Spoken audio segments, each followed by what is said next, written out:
অনেক দিন থেকেই বাড়ি যাবো ভাবছিলাম, কিন্তু কোনোভাবেই ছুটি পাচ্ছিলাম না।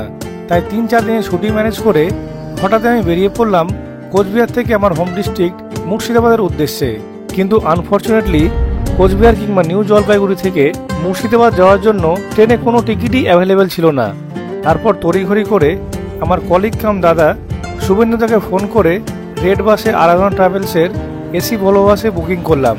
তাহলে চলুন এই আরাধনা ট্রাভেলসের এসি ভলভো বাসে শিলিগুড়ি থেকে বহরমপুর যাওয়ার ট্রাভেলিং এক্সপিরিয়েন্স দিয়েই শুরু করি আজকের ভিডিওটি।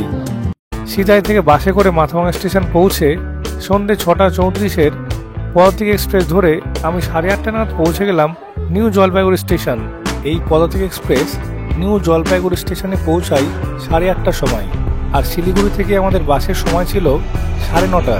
তাই তড়িঘড়ি করে স্টেশন থেকে বেরিয়ে আমরা সোজা চলে গেলাম অটো স্ট্যান্ডে। এনজেপি থেকে তেনজিং নরগে বাস স্ট্যান্ড, অটোতে 30 টাকা করে ভাড়া নেবে। তাহলে এবার একটু দেখে নিই বাসটির কীরকম ফ্যাসিলিটিস, বাসটিতে কিভাবে টিকিট বুক করতে হয়, সবকিছুই অল্প অল্প করে জেনে নিই। এখন দেখতে পাচ্ছেন আরাধনা ট্রাভেলসের শিলিগুড়ি থেকে বহরমপুরগামী multi axle 7 sleeper AC Volvo bus. এই লাক্সারি ভলভো বাসটির মডেল নাম্বার 9400। এই বাসটির শিলিগুড়ি তেনজিং নরগে বাস স্ট্যান্ড থেকে ছাড়ার সময় হলো রাত্রি 9:30, আর বহরমপুরের মোহনা বাস স্ট্যান্ডে পৌঁছানোর সময় পরদিন সকাল 5:30। এবার আপনাদের বলি এই বাসটিতে কিভাবে এবং কত টাকা দিয়ে আমরা বুকিং করেছিলাম।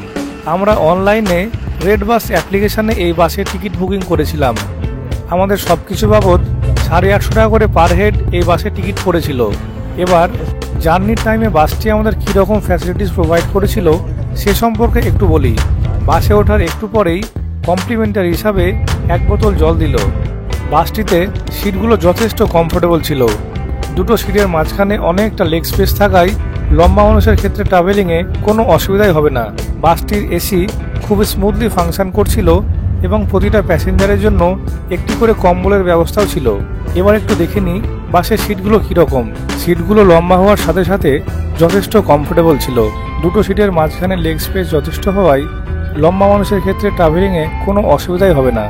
আর এই 7-8 ঘন্টা লং জার্নি কমফোর্টেবলি কভার করার জন্য রিক্লাইনিং সিটের সাথে সাথে স্ট্যান্ডার্ড লেগ রেস্টের ব্যবস্থাও ছিল।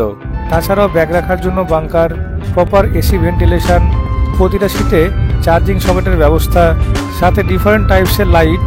এক কথায় বলতে গেলে একটি লং জার্নিকে ভালোভাবে কভার করার জন্য যে সমস্ত অ্যামিনিটিজের প্রয়োজন মোটামুটি সবই এই বাসটিতে ছিল।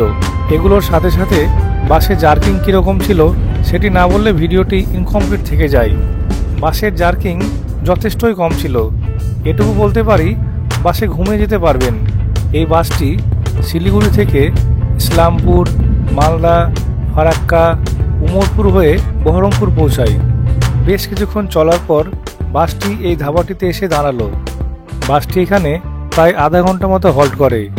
আমরা যেহেতু ডিনার করে বাসে উঠতে পারিনি, তাই এখানে হালকা করে ফ্রেশ হয়ে আমরা ডিনার করেছিলাম। ডিনারে নিয়েছিলাম তরকা রুটি। আমরা ডিনার করেই আবারও বাসে উঠে গেলাম এবং কিছুক্ষণ পর ঘুমিয়ে পড়লাম। আর বাসটি ছুটে চলল তার গন্তব্যস্থল বহরমপুরের দিকে। ঘুম থেকে উঠে দেখি আমরা মোহনা বাস স্ট্যান্ডে পৌঁছে গেছি। বাসটি তার শিডিউল টাইমের মধ্যেই বহরমপুর ঢুকে গেছিল। তাহলে এই ছিল আরাধনা ট্রাভেলসের এসি ভলভো বাসে শিলিগুড়ি থেকে বহরমপুর আসার যাবতীয় বৃত্তান্ত। আপনাদের এই ভিডিওটি কেমন লাগলো তা অবশ্যই কমেন্ট বক্সে কমেন্ট করে জানাবেন। ভালো লাগলে একটি লাইক দিয়ে এবং বন্ধুদের সাথে শেয়ার করে আমার পাশে থাকবেন। আর আপনারা যারা অলরেডি এই আরাধনা ট্রাভেলসের এসি ভলভো বাসে শিলিগুড়ি থেকে বহরমপুর ট্রাভেল করেছেন, তারা আমার এই ভিডিওটি দেখলে অবশ্যই কমেন্ট বক্সে জানাবেন আপনাদের এক্সপিরিয়েন্স কেমন ছিল। তাহলে দেখা হচ্ছে আরও একটি নতুন ভিডিও নিয়ে। ততক্ষণের জন্য সবাই ভালো থাকবেন। Thank you.